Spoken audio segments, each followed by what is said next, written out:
Hello, my name's Steve Dyson. I'm a journalist working for Westside Bid, and I'm interviewing John Angus today. John's the Managing Director of Park Regis in Birmingham. Hello to you, John. Good morning. How are you? I'm fine, thank you, John. John, these are strange times, and I know that COVID-19 has had a big effect on Park Regis, along with other hotels, and on your staff. Can you explain what's happened in your area? Yeah, well, Steve, unfortunately, pretty much around the 23rd of March, with government guidelines, the hotel had to completely close. We were seeing the effects on bookings and business from the beginning of March. Our income in March dropped by 30%, and our onward bookings, obviously, for April and May currently, we are just talking to those clients about moving their dates to later on in the year. About 80% of our team have been furloughed as part of the government system. We have kept our management team on full pay and our commercial team on full pay as well, to make sure that we have the opportunity to keep driving business and keep actually driving the actual hotel at the same time.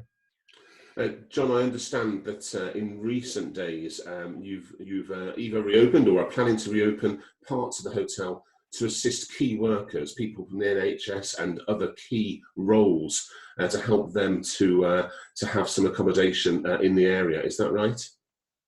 Yeah, it's a bit of a something we've been pondering over the last 7 to 10 days.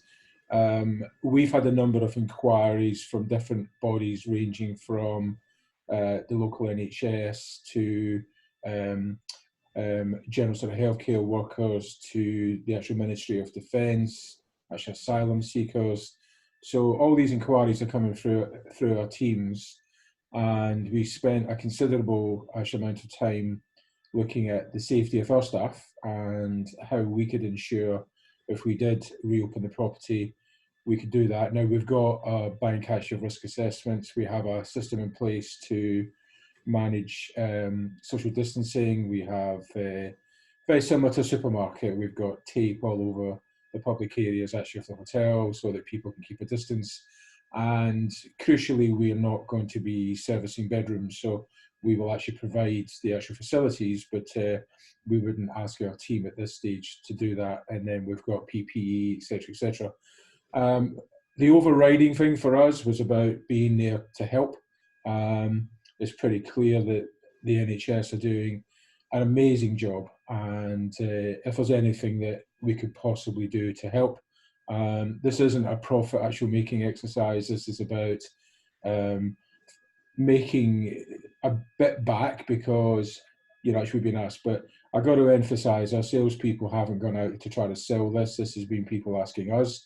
We have the NHS are quite keen that if you do the business, you do it, and it's to look after people. At the moment, because we have 2 properties, we have the Express on the Coventry Road.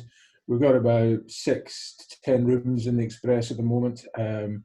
There's nothing in Park Regis at the minute, but again, Park Regis only opened up at the beginning of the week. And again, if we don't do anything, that will be because there's no demand. At least as a hotel, we feel as if we've stepped up to offer our actual facility. That sounds fabulous, John. And just with a mind to the future, obviously none of us know exactly when restrictions will start being eased, but in the next few weeks or months, we're hoping that will happen. How confident are you about your team and your hotel and your services being able to bounce back and to bring business back into Birmingham and this side of Westside and Broad Street? Well, I think we have lots to be proud of in Birmingham. And Birmingham is a destination that people will still travel to. And I think that the best hotels will always actually stand up. And I think that we have, as I said at the beginning, we took the view that we would actually maintain our core team in the hotel. I'm actually sitting at my desk actually right now. We have a commercial meeting this afternoon actually with the team. We had a Zoom conference call with all of our management team actually yesterday, which is a weekly call. the game actually of noughts and crosses was pretty funny, but it keeps everybody actually alive and everybody does that. We also actually have a weekly newsletter which goes out to all of our staff. Our staff are doing voluntary online training to keep them up to date. So I think from our perspective, we decided not to mothball. We've decided to keep so that when we do see any upturn, we're ready to actually deal with it. We don't have to go through a pre-opening strategy. We can just actually pick a button and our team are back there again. So, and again, the positive side is that we are still taking bookings. We took 2 actual event bookings actually yesterday, one for September and one for May next year. So I think there is confidence in the autumn. So there certainly is confidence from September onwards, actually for events. I think for individual travel, we will probably, I'd like to think that we will see some flux of that coming back in over the summer. But I do believe that we'll come back probably different. I think social integrity will be key as to how we move forwards, how we look after our staff, which of course we do. That's a number one actual priority.